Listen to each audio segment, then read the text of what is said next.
Ya, karena pengalaman yang luas dari Ibu Megawati Soekarno Putri, maka beliau sama Bu Risma, Mbak Ning, kemudian membuat pedoman penanganan bencana basah dan bencana kering. Nah, bencana basah ini yang seperti terjadi di Aceh, Sumatera Barat, dan juga Sumatera Utara. Nah, di dalam pengalaman Ibu Mega, yang sering kali dilupakan adalah kebutuhan khusus bagi kaum perempuan, juga baik bagi anak-anak. Banyak yang anak-anak hanya cenderung dikasih makanan instan, mie instan, padahal mereka membutuhkan itu.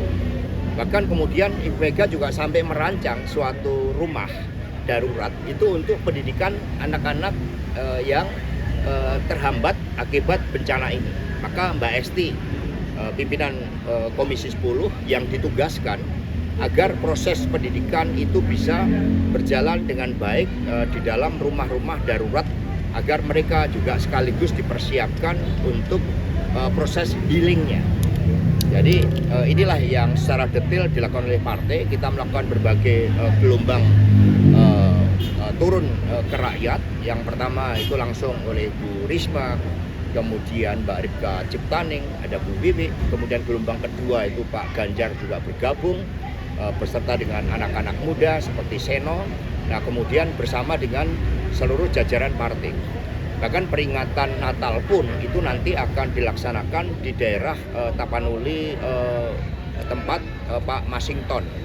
Itu untuk bersama-sama membangun solidaritas sosial. Kita juga kirim kapal Laksamana Malahayati yang kemarin memang menunggu logistik untuk semuanya ditaruh beserta dengan obat-obatan yang dibutuhkan rakyat.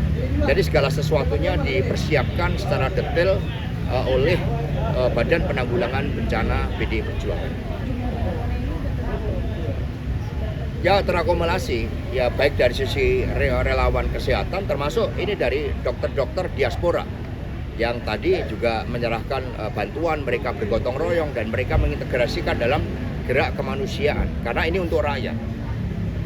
Hasto, ini kan sudah sebulan bencananya berlangsung gitu ya. Kalau dari PDIP sendiri melihatnya masih perlu ditetapkan bencana nasional atau seperti apa? Ya, kami menerima masukan-masukan tentang pentingnya status bencana nasional ini.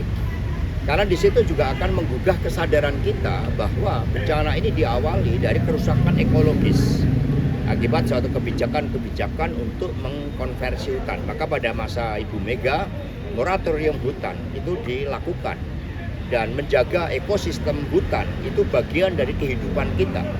Maka kita lakukan dari hulu ke hilir. Pada tanggal 5 Desember itu dokter-dokter dari PDI Perjuangan sudah hadir ke lapangan membantu rakyat. Ini akan terus. Dari arahan dari Ibu Ketua Umum, PDI Perjuangan merancang setidaknya 1 tahun ya program yang digerakkan oleh partai melalui Baguna, melalui relawan kesehatan, termasuk bersama dengan dokter-dokter diaspora untuk membantu rakyat tersebut sampai kepada pemulihannya.